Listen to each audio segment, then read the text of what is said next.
मैं सभी आपके दर्शकों को सबसे पहले तो मैं नमस्कार करना चाहता हूं और मैं आपको बताना चाहता हूं कि होम्योपैथी बहुत ही असरकारक और अचूक दवाइयां हैं।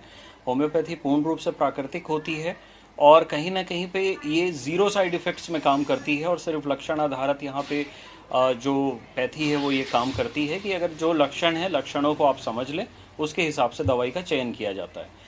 यहाँ पे इम्पॉर्टेंट ये है कि जैसे कि आप बोल रहे हैं कि 4-5 दवाइयाँ ऐसी, तो हमारे पास लगभग 200 से ऊपर दवाइयाँ हैं, लेकिन फिर भी 5 कुछ असरकारक दवाइयाँ जो हर घर में होना चाहिए, ताकि अगर बच्चों को सर्दी खांसी हो रही है, बुखार हो रहा है, चोट लग रहा है, कहीं कोई परेशानी है, महिलाओं की कई तकलीफ़ें होती हैं, तो उनको तुरंत निजात मिल सकती है। जैसे हम छोटी सी एक बात करें, एकोनाइट एकोनाइट है, आर्निका है, कैलकेरिया कार्ब है, नेट्रम म्यूर है, लाइकोपोडियम है, सीपिया है।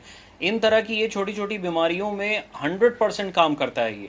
किसी को पेट में हल्की सी भी खराबी है, आप नक्सोमिका दे दीजिए उनको। किसी भी प्रकार का कोई डाइजीन या कोई रेबेप्राजोल या बहुत सारी महंगी दवाइयाँ खाने की आवश्यकता नहीं है।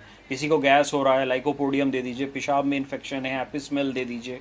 सर्दी खांसी है, ब्राउनिया दे दीजिए। ऐसे बहुत सारी दवाइयां हैं जिनमें आप स्वल्प बहुत सारी चीज़ों से बच सकते हैं और अननेसेसरी यूज़ ऑफ जो एंटीबायोटिक्स है, जो ओवरडोजेस ऑफ एंटीबायोटिक्स हो रही हैं, जिसके वजह से एंटीबायोटिक रेसिस्टेंस डेवलप हो रहा है, जिसमें एलोपैथी जगत भी बहुत परेशान है।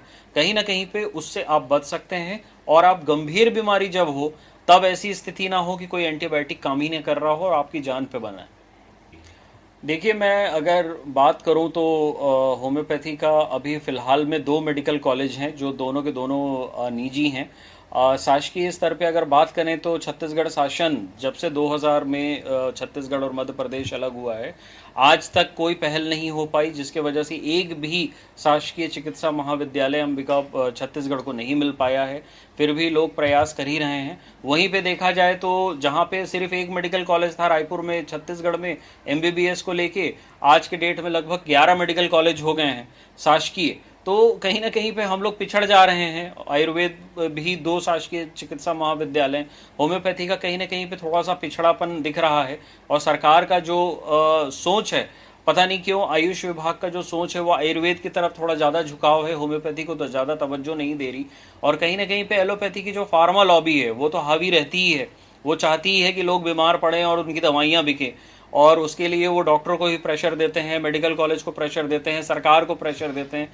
लेकिन उनको ये बात मालूम है कि 10 रुपए में जो चीज़ ठीक हो सकती है वो एलोपैथी 1000 रुपए में ठीक करती है। ये कहीं ना कहीं पे लोगों को अब समझ में आ रहा है और लोगों का रुझान अब होम्योपैथी की तरफ बढ़ रहा है। अगर आप एलोपैथी की तुलना में या एलोपैथी की तुलना में होम्योपैथी का अगर आप आंकड़ा पूछेंगे कि कितने पद है, तो मैं आपको ये बता दूं कि शायद 99 पद एलोपैथी के हैं तो 1 पद होम्योपैथी का है। और अगर आयुर्वेद से अगर आप तुलना करेंगे तो लगभग 80 पद आयुर्वेद के हैं, 20 पद सिर्फ होम्योपैथी का है। यानी कहीं ना कहीं पे यहाँ पर भी जो पदों की संख्या है काफ़ी कम है। सिर्फ 50 पद थे हमारे 2000 में और 2023 में 51 पद हुए हैं। वहीं आयुर्वेद के जहां 50 पद थे वो आज बढ़कर 900 पद हो चुके हैं। तो कहीं ना कहीं पे छत्तीसगढ़ शासन इसमें भी विफल रहा है कि गवर्नमेंट सेक्टर में जब तक आप होम्योपैथी की प्रेजेंस को नहीं रखेंगे, आप एलोपैथी अस्पतालों के नीचे एक छत के नीचे उनको नहीं बैठाएंगे, आप पीएचसी सीएचसी में अच्छे होम्योपैथिक डॉक्टरों की पोस्टिंग नहीं करेंगे, तब तक कहीं ना कहीं पे लोगों तक ये सरल सुविधा युक्त होम्योपैथी का जो एक जो मेडिसिन है वो कैसे पहुंच पाएगा। और जब तक ये नहीं पहुंचेगा लोग इसका लाभ नहीं ले पाएंगे। आज की डेट में अगर देखा जाए तो एलोपैथी के बाद नंबर 2 पे होम्योपैथी की पैथी है। सबसे ज़्यादा जो प्राइवेट क्लिनिक्स हैं एलोपैथी के बाद होम्योपैथी के हैं। लोगों का बहुत विश्वास है, हज़ारों करोड़ रुपए का टर्नओवर है इसकी।